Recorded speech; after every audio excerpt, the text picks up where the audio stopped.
Bible says, be not deceived. Whatsoever a man soweth, that shall he also reap. All right, it's 4 p.m. on Wall Street. Do you know where your money is? How much should I invest? I really looking for some direction. Should I hold on to my house as an investment for my future? What should we do to have money that we're putting aside? Welcome to Financial Issues, where we align reality with truth. Conservative talk radio you can count on. Financial issues that you need to know. We face a disintegrating economy, a weakened defense, and an energy policy based on the sharing of scarcity. We will simply apply to government the common sense that we all use in our daily lives. Now, here's your host, Dan Celia. Good morning. Welcome back to Financial Issues. I'm Dan Celia. It's great to be here on American Family Radio Network. Thank you for joining. We've got a number of things to talk about as far as some economic numbers that have come out. Of course, I've got to mention yesterday's taper and what that did to the markets. We'll talk a little bit about that, and I want to take your questions on it, of course, if you've got some questions about that. Now, the questions that is generating, I know right now as we speak, and everybody's thinking about it at the end of the market yesterday, because I saw a whole bunch of emails come across my desk. Look, does this mean that we are just headed for another 2014 20% year, 25% year? The markets are going to continue to just keep going up, and is now the time to get in the market? I'll tell you in a few minutes.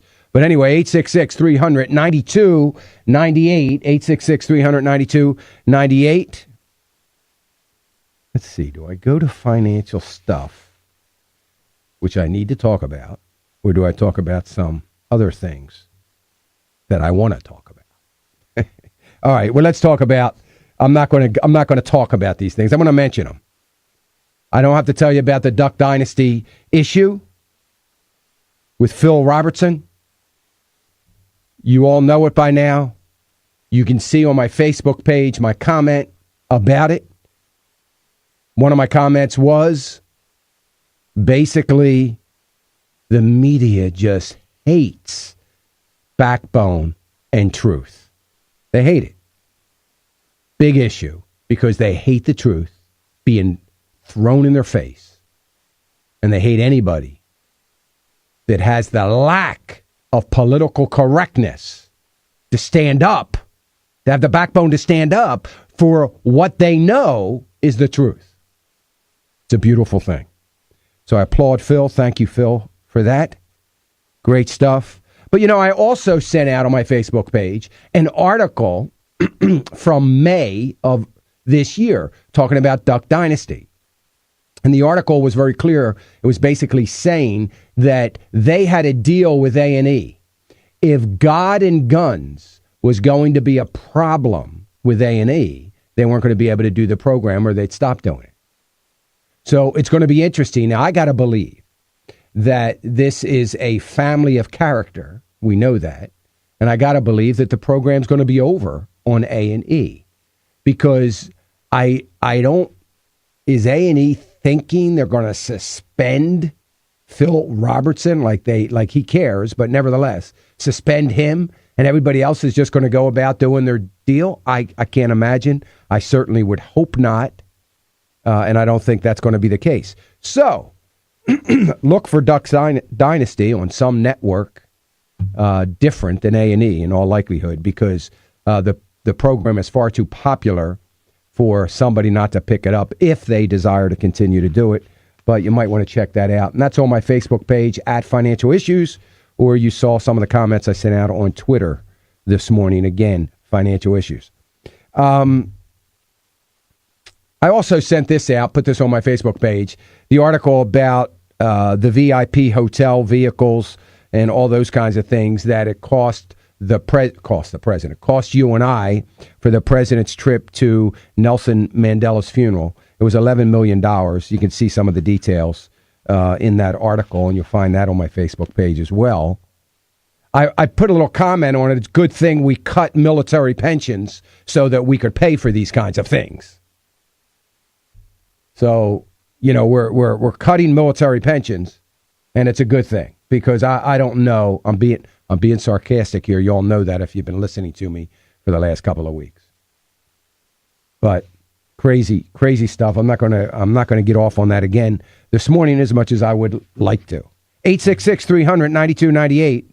Stock futures are pointing to a little bit of a slowdown today. They're about flat right now. Yesterday, of course, the Dow up 292 points. Gold collapsed yesterday for all practical purposes. I think it was down at one point in time about $32 an ounce. So gold almost below 1,200 right now. It's about 1,202, something in that range. Silver also taking a hit on this news. The news is that the Fed's going to cut its printing press, going to slow it down a hair. Instead of printing $85 billion, it's going to print $75 billion. They also announced, the Fed also announced they're going to keep interest rates, this ridiculous artificial low for an extended period of time. And they also said this is probably the beginning of an exit strategy, which is going to take all year next year to accomplish before the printing presses stop. Now, if you believe that, you're living in some sort of fantasy world, and I don't care if you've got 5 PhDs in applied economics. It ain't going to happen. Now, could the quantitative easing stop by the end of next year? Yes, but they're going to call it something else. They're going to be adding to the Fed's balance sheet through some other means. You can count on it because it's not going to stop because it can't stop. It's just math. It can't stop. Somebody's got to continue to buy this debt so that we can continue to run the printing press, so we can continue to pay the bills for the out-of-control spending that has been going on in Washington for the last 5 years. It's not going to stop. But the other question is, does this kind of set a tone or paint Janet Yellen into a corner in that this is now established Fed policy according to Ben Bernanke? Now, nothing he's ever said has been cast in stone. And of course, they always have that little caveat, that out, that if the data supports the cut.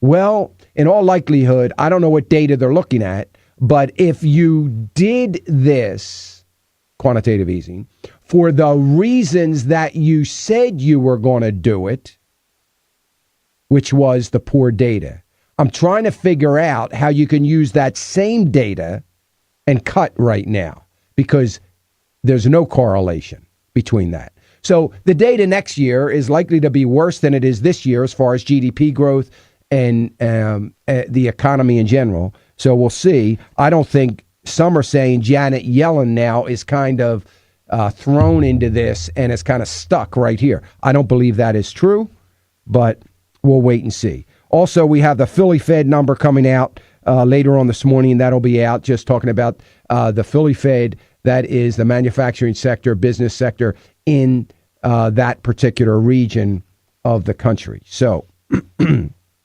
wait and see how that goes. By the way, we saw 379,000 people file for first-time unemployment claims yesterday.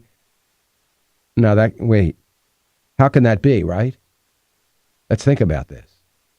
The Fed started its tapering based on the fact the economy is getting better. And all the economic numbers, according to the Fed and others, are looking much better. And some are saying, well, it's the holiday season. Wait a minute. This is the time of hiring, not the time of firing. January, February, late January, February is the time of firing, not now. But good try, media. So 379,000, that's 10 more thousand than they expected.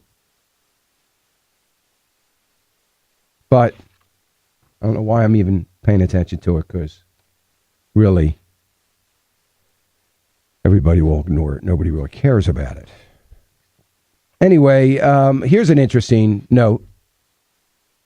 What do you think the first thing that we Americans will stop paying or will always pay no matter what happens? A report out today says that we will slow down our credit card payments, we'll slow down our mortgage payments. We'll even slow down our cable TV bill. But no matter what, we will pay our car payment. Cars now, our car payment is now the number one concern that we will pay almost no matter what. Didn't used to be that way. It used to be mortgage. But we don't care much about our mortgage because being behind on a mortgage right now, as we've seen in the last 5 years, is almost fashionable. But we're going to pay that car payment. The data goes on to talk about whether our automobiles are setting us up for disaster. Are we spending too much money for cars? Are we driving a status symbol to the point of paying for it no matter what? The answer to that is probably yes. I don't get it. I don't understand it. I haven't had a car payment in I don't know how long, so I can't relate. Now, I don't care a whole lot about what I drive either, but that's just me. But I don't get it. And I'm sure that doesn't have anything to do with my listening audience because none of you guys are doing that. Gold's drop was, by the way, the lowest that we've seen since June, so not that dramatic. But just to give you an update, let's just take a look at what it's done since I've been on the air even. Gold is at 1203. It's down 3130. 3130 is what it's down, 1203. Silver is at 1926. Silver was at 1940 earlier this morning. It's at 1926. So silver continues to go down. Gold looks like right now, it's down 2.5%. It looks like it's going to go below 1,200 probably in the next half an hour. At least that's the way it's trending. All the agricultural commodities in positive territory. The corn's up $1.25, up 0.29%. Wheat is up. Cotton's up. Cattle up. Most of the major agricultural commodities all in positive territory. Oil, by the way, is also up, unfortunately. And oil is at 97.80 right now. 97.80. So we keep hovering around and hanging around that $98 a barrel mark. 866-300-9298. And we're going to get to the phones. 866-300-9298. Folks, please, it's Thursday. We've got this push on for the end of the week. We want as many people as possible to get involved in the Great Commission. Have you ever read the verses that we are to share the gospel, the Great Commission? That's what we're here for. We are to go even if necessary and have the opportunity to the furthest corners of the world. And we have an opportunity to do that for you at afr.net with our Gospel for Asia Christmas Critter campaign. I hope you will join my wife and I and my kids and others around the country that have been involved in this as a holiday tradition, a Christmas tradition. Every Christmas, we've done this since its inception. My wife and I, we started doing it with our small group, and then we started doing it with our kids. Now we did it for the first time. I did it for the first time this year with two of my grandchildren. And it gave me an opportunity to say, do you know what the Great Commission is? Do you know what it means? Read the verses and talk to them about the idea that in doing this, we're not only supplying a family with a pair of chickens or a pair of pigs or whatever it might be so that they can have economic growth and maybe change a village and a family of an impoverished nation, in an impoverished village in Asia.